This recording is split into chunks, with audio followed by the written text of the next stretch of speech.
லாவண்யாவில் வாங்கினால் லாபம் 50% அதிரடி தள்ளுபடியில் விற்பனை. Lavanya sanitary centre, Nagercoil. 1973 இருந்து 2026 வரை அதிமுக அல்லது அதிமுக ஆதரவு நிலைப்பாட்டில் இருந்த ஓபிஎஸ் இப்போது திமுகவுக்கு திரும்புகிறார். அவர் சொல்லுவது, தாய் கழகத்திற்கு திரும்பி இருக்கிறேன். அதிமுக மீள முடியாத இடத்திற்கு, அதிமுக ஆட்சி அமைக்க முடியாத இடத்திற்கு சென்று கொண்டிருக்கிறது. அதிமுகவுக்கு இனி எதிர்காலமே இல்லை அப்படின்றாரு.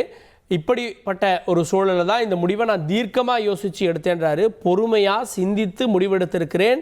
இந்த முடிவால் பெருமகிழ்ச்சியோடு இணைந்திருக்கிறேன் அப்படின்றாரு.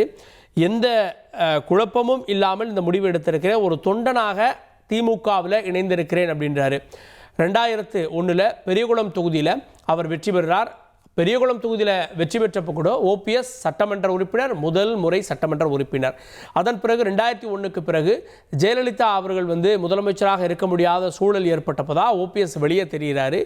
ஓபிஎஸ் திடீர் முதலமைச்சராகிறார். அப்படி ஒருத்தர் எம்எல்ஏவா இருக்கார் அப்படின்றதே தமிழ்நாட்டுக்கு பலருக்கும் அந்த தொகுதியை தாண்டி தெரிந்திருக்காது.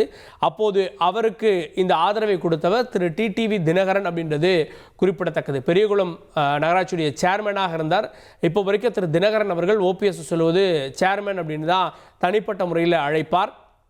அந்த ஓபிஎஸ் அவர்கள் 2001 முதலமைச்சராக இருந்துவிட்டு அந்த பதவியை மீண்டும் ஒப்படைத்தார்.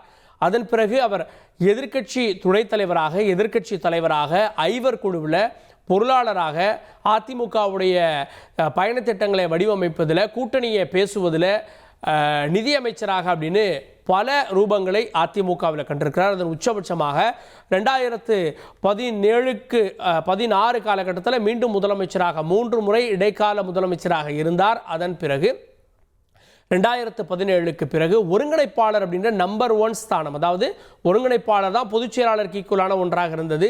அந்த பதவியையும் வகித்தார் ஓபிஎஸ் அப்படின்றது குறிப்பிடத்தக்கது.